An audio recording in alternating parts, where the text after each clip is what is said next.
Good morning to all of you. I am professor Subha Verma. आज हम लोग एक इंपॉर्टेंट टॉपिक पे बात करेंगे जो हमारे नर्सिंग फील्ड के लिए बहुत ज़्यादा इंपॉर्टेंट है, जैसे वाइटल साइन।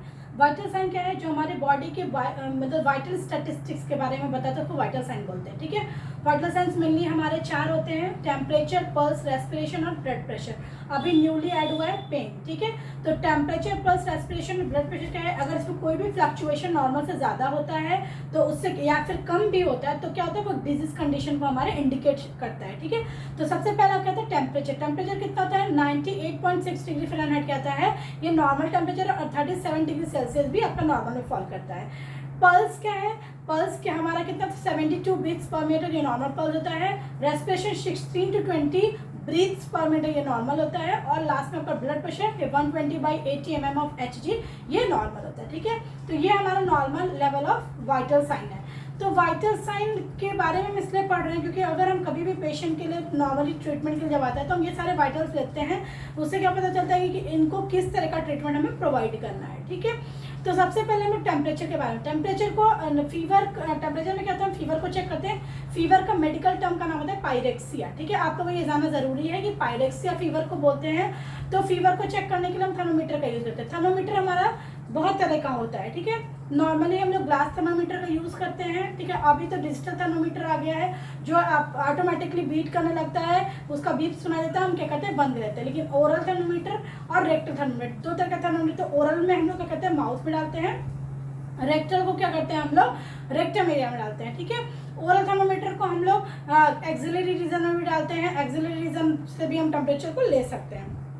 तो टेम्परेचर हमें किस किस कंडीशन में हमें लेना चाहिए? जैसे मान लीजिए पेशेंट कंप्लेन कर रहा है कि वो उसका बहुत ज़्यादा एक्सेसिव बॉडी हीट हो रहा है, उसको किसी भी तरह का कफ एंड कोल्ड है, या फिर वो ऐसा कंप्लेन है मुझे बहुत दिन से फीवर आ रहा है, तो इस कंडीशन क्या होता है? हम पेशेंट का टेम्परेचर लेते हैं। तो टेम्परेचर लेते समय हम क्या करते हैं कि टाइम लिखते हैं, डेट लिखते हैं, और हर रेगुलर इंटरवल पर क्या करते हैं? हम लोग टेम्परेचर को चेक करते हैं। तो डिफरेंट टाइप्स ऑफ फीवर्स होता है। ठीक है, बहुत सारे तरह का फीवर होता है, जैसे remittent fever, relapse fever, regular interval fever, zigzag fever, बहुत तरह का फीवर होता है। तो हम फाइंड आउट करते हैं कि मेनली पेशेंट को किस तरह का फीवर हो रहा है और वो कौन से डिजीज कंडीशन लीड कर रहा है। ठीक है, तो अगर हमें ओरल टेम्परेचर लेना है तो हम क्या करेंगे? और थर्मामीटर को क्या करेंगे? 2 सॉल्यूशन रखते हैं। एक हमारा क्लीन सॉल्यूशन होता है जो क्लीन वाटर होता है, दूसरा हमारा एंटीसेप्टिक सॉल्यूशन होता है। ठीक है, एंटीसेप्टिक सॉल्यूशन में पहले से ही आपका थर्मामीटर डिप रहता है, उसको हम लोग निकालते हैं और क्लीन वाटर में डालते हैं। उसके बाद क्या करते हैं? थर्मामीटर को निकालते हैं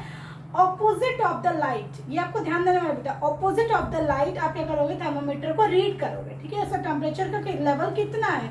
अगर मर्क्यूरी लेवल बहुत ज्यादा होगा तो आप क्या करोगे? उसको डाउन करोगे। ठीक है, ये आपका जो हम लोग मैनुअली थर्मोमीटर, डिजिटल की बात नहीं, मैनुअली की बात हो रही है। ठीक है, तो उसको रीड करोगे, फिर क्या करोगे? अगर देख रहे हो आप टेम्परेचर ज्यादा, तो उसको हम लोग ऐसे शेक करते हैं, विग्रसली शेक करते हैं।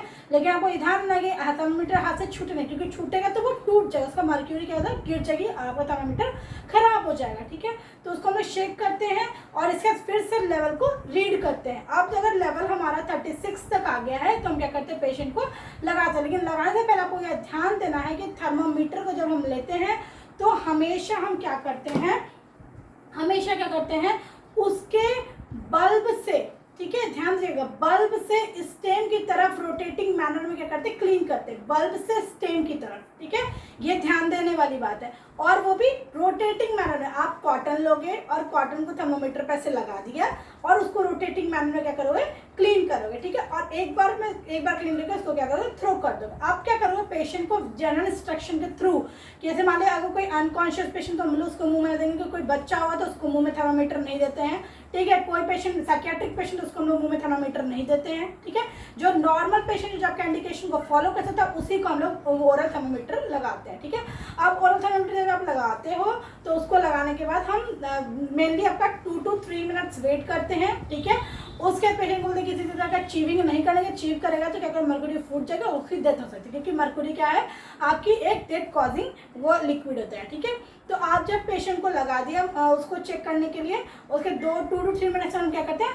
पल्स लेते हैं। और जैसे मान लीजिए पेशेंट ऐसे लेटा हुआ है, यहाँ पे हाथ रखा हुआ है, तो हम क्या करते हैं? यहीं पे आराम से इजीली पल्स को फील करते हैं। ठीक है, आपको पल्स को कहाँ फील करना है? थंब के अलाइनमेंट पे। ठीक है, यहाँ एक रेडियल आर्टरी होती है, रेडियल आर्टरी। ठीक है, आपको यहाँ पे ही अपना पेशेंट का हमेशा आपको पल्स चेक करना है। पल्स चेक करने के लिए हम 3 finger first tip of the finger का यूज करते हैं। ऐसे देखिए, आप देख सकते हैं 3 टिप ऑफ द फिंगर ऐसे यहाँ पे रखेंगे, आपको एक टप टप टप ऐसा समझ में आएगा, ठीक है।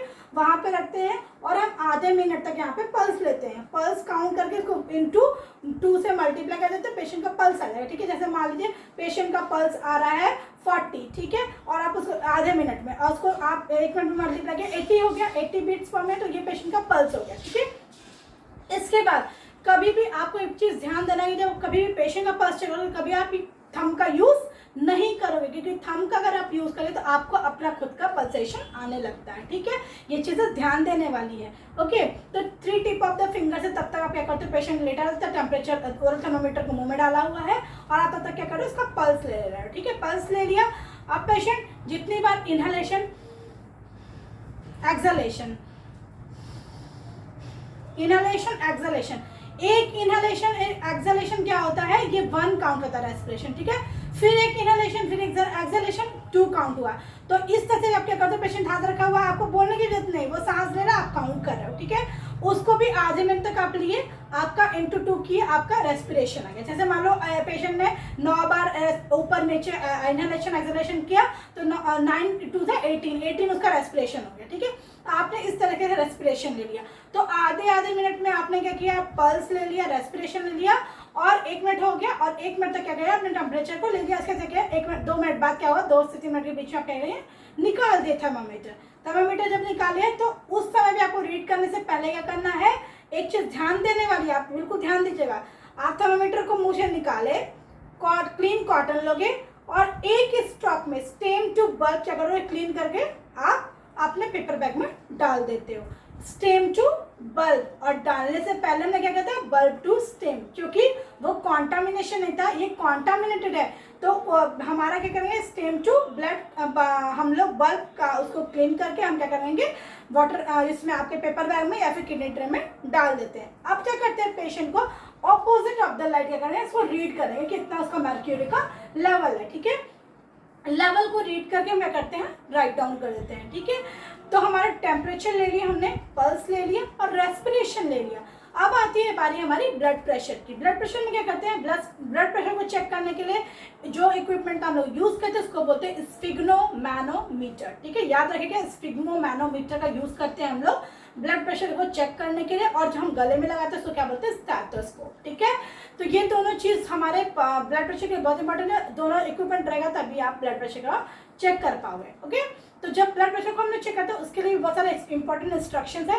जैसे जब ब्लड प्रेशर हमको चेक करना है तो पेशेंट रेस्टिंग पीरियड में रहे तभी हम उसका ब्लड प्रेशर चेक करेंगे। ऐसे नहीं पेशेंट एक्सरसाइज करके आया, दौड़ के आया, बहुत लंबी वॉक करके आया और उसका तुरंत हम बीपी लेते, वो हमेशा बीपी आपका हाई बताएगा, ठीक है। पेशेंट को हम आराम से बिठाते हैं, उसको 10-15 मिनट के लिए वेट करने बोलते हैं। पेशेंट का चेयर लगाते हैं, आप भी चेयर पे बैठे हो, टेबल पे उसका हाथ रखना है। आपको हाथ कहाँ रखना है, आप लेते समय हमेशा level of the chest, patient के चेस्ट के लेवल पे आपको हमेशा हाथ रखना है, और तभी आपको बीपी कप को बांधना है, ठीक है। अगर आप उसके नीचे बांधोगे तो भी आपका सही ब्लड प्रेशर नहीं आएगा, ऊपर करोगे तो भी सही ब्लड प्रेशर नहीं आता। चेस्ट के लेवल में ही आप हमेशा बीपी कप को बांधते हो, ठीक है। तो हम पेशेंट को बिठा दिए, पेशेंट को इंस्ट्रक्शन दिए कि हम आपका ब्लड प्रेशर नाप रहे हैं, ठीक है, जिससे पता चला आपका बीपी हाई है, लो है या नॉर्मल है, ठीक है। इंस्ट्रक्शन दे दिए। जब कभी भी हम कोई भी प्रोसीजर करते हैं ना, पेशेंट को इंस्ट्रक्शन देना हमारा ये मैंडेटरी होता है, पेशेंट का राइट है कि आप पेशेंट के साथ क्या कर रहे हो, ये उसको जानने का हक होता है, ठीक है। अब आप क्या किए, पेशेंट का पहले इक्विपमेंट्स रेडी कर दिए, स्फिग्नोमैनोमीटर रख लिया, स्टेथोस्कोप लगा लिए, ठीक है। अब क्या करोगे, पेशेंट को सबसे पहले बीपी कफ को बांधते हो, ठीक है। बीपी कफ को हमेशा हम यहाँ पे ब्रेकियल आर्टरी होती है, ठीक है, और यहाँ पे हमारा कहता है बीपी, यहाँ पे हमारे ब्रेकियल आर्टरी के जस्ट ऊपर हम क्या करते हैं, यहाँ पे बीपी कफ को बांधते हैं, ठीक है। बीपी कफ को जब हम यहाँ बांधते हैं तो ज़्यादा टाइट नहीं चाहिए, बहुत लूज नहीं चाहिए, ये चीज़ आपको ध्यान रखनी है, ठीक है। अब जब आप बीपी कफ को बांध दी, इसका मैं आपको लोग को दिखा के प्रोसीजर भी दिखाऊंगी, ठीक है। अभी आपको ओरली में बता रही हूँ सिर्फ, अभी आपको मैं अगली वीडियो में आपको इसको प्रोसीजर भी दिखाऊंगी, ठीक है। बीपी कफ को बांध दिया, जो आपको ध्यान रखना है, ट्यूबिंग्स वाला जो एरिया था वो आपका आगे आना चाहिए, ट्यूबिंग्स, ठीक है। ट्यूबिंग्स आपका जो ब्रेकियल आर्टरी इसके पास आना चाहिए, ठीक है। और उसमें एक लगाता है बीपी कफ, ठीक है। कफ को ही हम ऐसे ऐसे क्या करते हैं, दबाते हैं, तभी क्या होता है, मर्क्यूरी का लेवल ऊपर बढ़ता है। वो बीपी कफ हमेशा इस तरफ आना चाहिए, ठीक है। अब थर्मोमीटर का ये जो आपका स्टेथोस्कोप जो है उसको क्या करना है, आपको जब कभी स्टेथोस्कोप लगाते हैं तो ईयर में आप ईयरपीस लगा लिए, ठीक है। उसके बाद ट्यूबिंग्स होता है, फिर बाइन्यूरल्स होता है, जो दो ट्यूबिंग्स जुड़ती है उसको हम बोलते हैं बाइन्यूरल्स, ठीक है। इसके बाद ट्यूबिंग होती है, फिर एक जिस तरह से हम ऐसे टैप करते हैं और आवाज आती है उसको बोलते हैं डायाफ्राम, ठीक है। उससे जस्ट पीछे का होता है बेल होता है, ठीक है। तो डायाफ्राम को हम यहाँ पे ब्रेकियल आर्टरी के पास लगा देते हैं, ठीक है। ब्रेकियल आर्टरी के पास लगा दिए, आप यहाँ पे पल्सेशन फील करिए, ब्रेकियल आर्टरी के पास लगा दिए और अपने ईयर में ईयरपीस लगा लिए।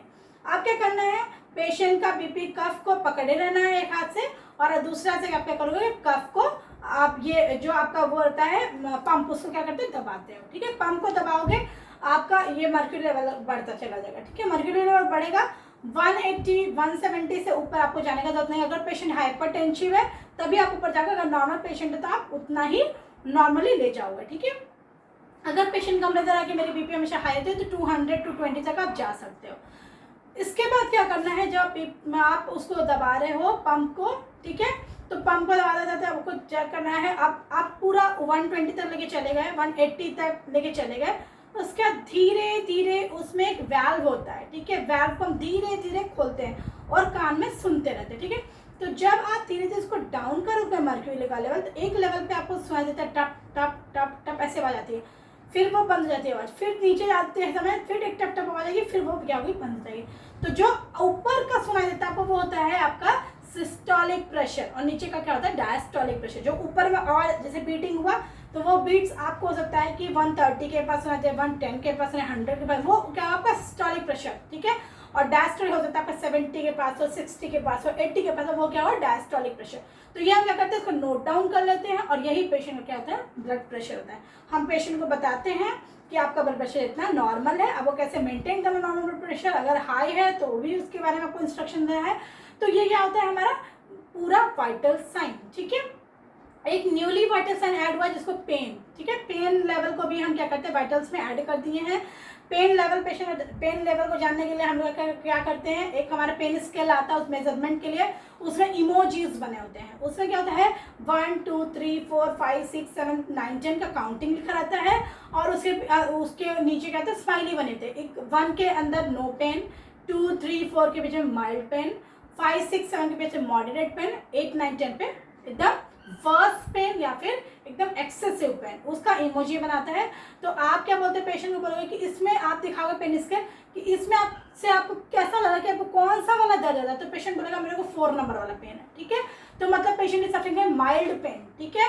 तो इसके आप क्या करोगे, उसके लिए अगर डाइवर्जन थेरेपी दोगे पेशेंट को, बोलोगे कि जो आपको पसंद है वो कीजिए, या फिर अगर माइल्ड पेन बढ़ रहा है, ठीक है, वो मॉडरेट की तरफ जा रहा है, तो क्या करोगे, इसको हाई माइनूट आप दबा दे दोगे, जिससे क्या होगा, पेशेंट को रिलीफ हो जाएगा, ठीक है। तो इस तरह से हम लोग क्या करते हैं, पेन को मेजर करते हैं। तो ये सारा हमारा वाइटल्स था जो कि बहुत ज़्यादा इंपॉर्टेंट था, ठीक है। और आपको इसके नेक्स्ट वीडियो में हमको बताएंगे कैसे कैसे हमें चेक करना है, कैसे हम प्रोसीजर करते हैं वाइटल्स चेक करने का। तो ये सारा एक इम्पॉर्टेंट चीज़ था जो हमको जानना था। और नेक्स्ट वीडियो में ये भी बताएंगे कि कौन कौन सा पल्स चेक करने का साइट होता है, ठीक, कहाँ कहाँ से हम लोग पल्स लेते हैं, ठीक है। तो आप लोग अगर मेरे चैनल को अभी तक भी लाइक सब्सक्राइब नहीं किए तो प्लीज़ मेरे चैनल को लाइक और सब्सक्राइब कीजिए, और ऐसे ही इंपॉर्टेंट नॉलेबल वीडियो के साथ हमारे साथ जुड़े रहिए, ठीक है। और नेक्स्ट वीडियो में हम लोग प्रोसीजर को देखते हैं। Thank you.